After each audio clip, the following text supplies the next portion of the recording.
Yeah, ostensibly we'll be talking about animated water cranes, which are of course from the steam era, but I reckon that there are enough techniques that you can adapt for modern layouts, such as motive power depots. So let's have a look at some water cranes. So water cranes, as the term suggests, would be found in steam sheds the length and breadth of the country. Because we had so many different companies in the days of steam, the water cranes and towers tended to be very much a question of which company did you happen to work for. Good thing is that there are many excellent plastic models available, and you can model virtually any of the steam railway companies that were in existence. And I'm sure that all of us who have steam railways have at least one water tower or crane on the layout. However, as with most things, fixed models, although they add a lot of realism to the layout, much better if we could add some movement and some sound. And this obviously appealed to Dapol because last year they produced the Great Western Railway Water Tower. And as you can see it there, that's typical of what you would find on the Great Western in the days of steam. So the crane itself combines movement and sound, but at a price. It was originally retailed at £50, but I don't think there were that many takers at £50, and they're now available at £25 online, or perhaps even less. The unit does have multiple voice sequences, however, assuming that you're okay with Western region voices. The Great Western Railway, as it suggests, is a railway based largely in the West Country. And probably you'd find that with this, the Western region voices don't quite fit in with more northern style railways, but nonetheless, it's not a bad unit. One thing to be aware of, especially if you're buying online, is that when it was originally introduced by Dapol, they had to do a manufacturing recall. Units were blowing up. It was offered as being suitable for 9-volt DC, right up to the 15 volts that you tend to get from the back of some of the analog controllers. However, people were finding that anything around 15 volts from the back of the controllers, it didn't like. In fact, they were blowing up left, right, and center. So they have been replaced. So just a word of caution, if you see these things online, try and make sure it's one that is after the recall, or don't use it above 12 volts. Let's see it in action.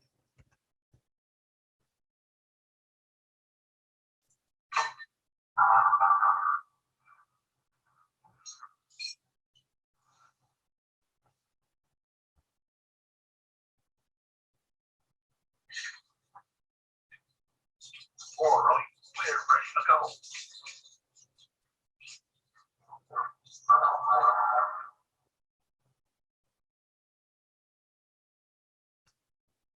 Quite entertaining, but you'd see what I mean about the West Country accents. And apologies to our friends from the Southwest.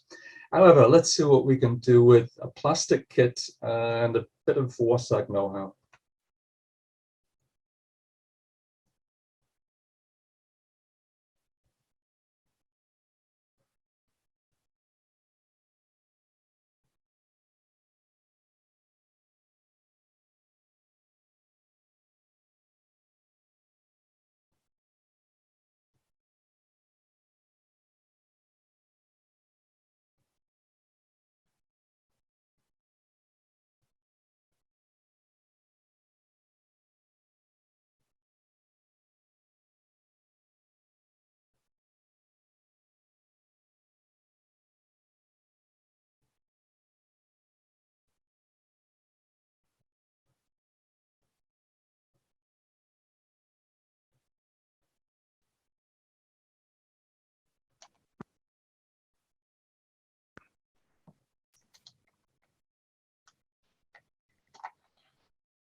Very simple mechanism for this, as you can see by looking at the underside.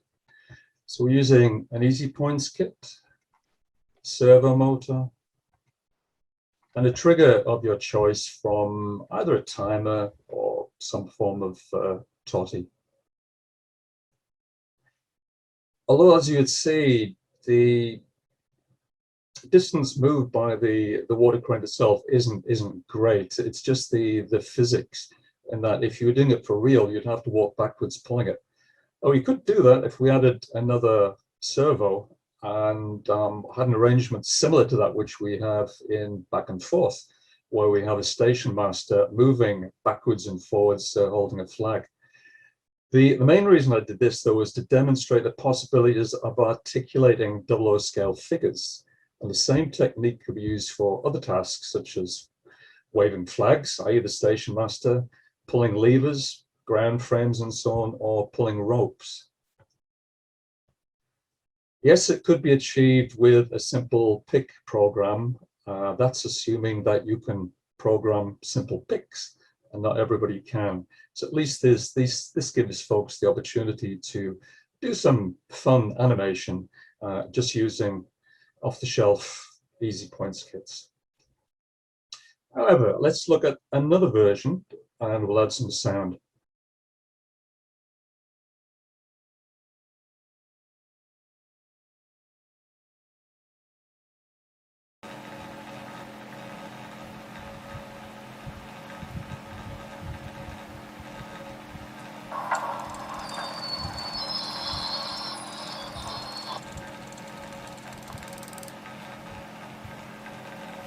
Are you ready, Jim? Aye, turn it on.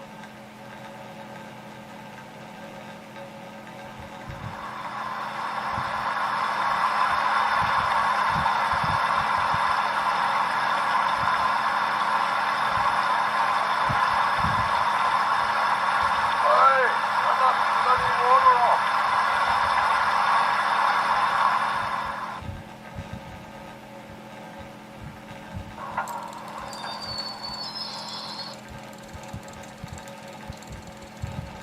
A little more circuitry in this one, but not a great deal. Once again, we have the easy points. Directly under that, we have the event sequencer. And then we have the WTV sound module, which I'll speak a bit more about in a couple of minutes. The module itself is just that, what looks like a large postage stamp in blue, right at the bottom there. We also need a micro SD card. And the key thing is, as opposed to the commercial versions, the fact that you have micro SD card means that you can put whatever sound you wish on the crane or whatever else you have to be doing. So it's very, very flexible. It's very, very simple to do. And you can, as I did, just add my own voice. And I did that just by speaking into my mobile phone on a simple recording app. So very, very flexible and a lot of fun. We need a small speaker, just a small 8-ohm speaker, and a servo motor, of course. And the trigger, once again, from a timer, totty, etc. Now, I'm sure those of you who are looking at this and are familiar with the event sequence are saying, well, this is overkill, because I'm only using 2 outputs out of the 5. This, again, could be accommodated quite elegantly using a custom pick program for those who can program. And for those who can't program, then this is the answer. And the benefit is that you have 3 spare outputs for other features, perhaps in the shed yard, lights or further animations. This is the audio module that I'll take a slightly closer look at. If I'm perfectly honest, I would not recommend this one. I just happen to have several of them going spare, and so I decided to use one, but it does have some problems which you need to be aware of. MP3 files, which I'm sure we're all familiar with, must be converted to AD4. And for those who are really interested, that's 4-bit adaptive differential pulse code modulation. And having heard that once, you really don't want to hear it again. You don't need to know it. But suffice to say that you do need some additional software to convert the MP3 to an AD4 file. So one slightly black mark against that module.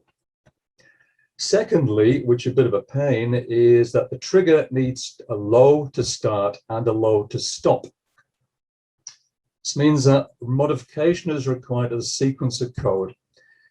Basically, the sequencer operates by sending all 5 outputs low in sequence. It then reverses the direction and takes the 5 back high. Although that would work fine for the crane itself, it would just leave the audio module in a state of constant loop. So we need to provide another low, and that's necessary to modify the sequencer code. Another problem is that certain micro SD cards will just not work in these units. This is a problem that we haven't really sorted out for sure yet. However, one of the problems with memory cards of all kinds is that there is a continual advancement, modifications to memory by the memory manufacturers. They do this to improve the performance of the memory, but also to reduce the size of the silicon that it's manufactured on to improve their profit margins. Memory has a universal set of standards that has to be adhered to by the memory manufacturers, and that typically concerns the way that the timing is set up and the addressing. If you don't adhere to those, the memory will just not work. And it relies upon the person who is writing the application code to ensure that they adhere to the correct specifications for timing. If they don't do this, you're into a problem. And I think what has happened is that this is a relatively old module, and although the app code worked fine for the memory at the time, it hasn't been modified to accommodate newer versions of memory. And as an example of that, I bought 10 micro SD cards, of which I found 3 that actually worked. So that is a significant problem with using this. There are other audio modules. I'll come to that on the next slide. However, the main advantage of using an audio module means that you can add whatever soundtracks you wish. You can have lengthy conversations between the crews. You can also have multi-tracks if you wish. And that is that's something which is a great deal of fun. It also means that your layout will be unique. Some useful information here. Plastic kits available from Dapple, Pico, Ratio, and so forth. And if we ever get back to visiting model railway exhibitions, you can find no end of them in scrap boxes for pennies. PMP kit construction notes are invaluable because they also include how to combine some of the kits, such as the event sequencer and the easy points. So look through those if you intend doing this kind of animation.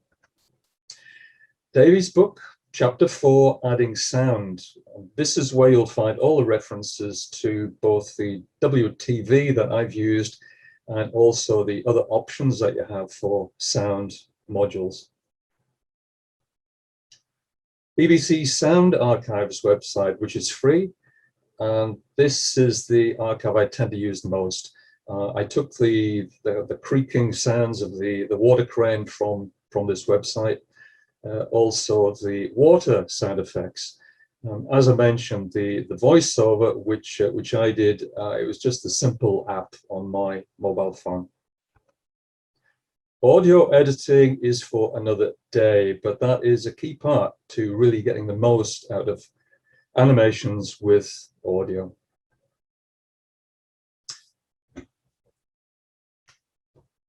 Here are some additional tips then. Test all the modules individually before adding them to your animation. Saves a lot of grief. Set up any timers that you might be using, again, before adding to the animation.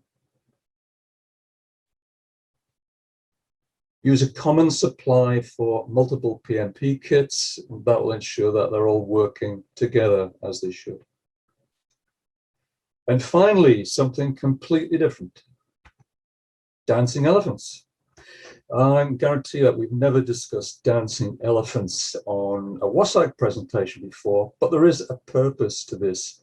Number one, you'll never forget a dancing elephant. And secondly, you will not forget the tip I'm about to give you. Now, eons ago, a music teacher once described to me how important timing was in music. And he said, think of elephants dancing at a circus. The audience are amazed that the elephants can keep time with the band. But of course, they do nothing of the sort. It's the band that keeps in time with the elephants. And that is the tip.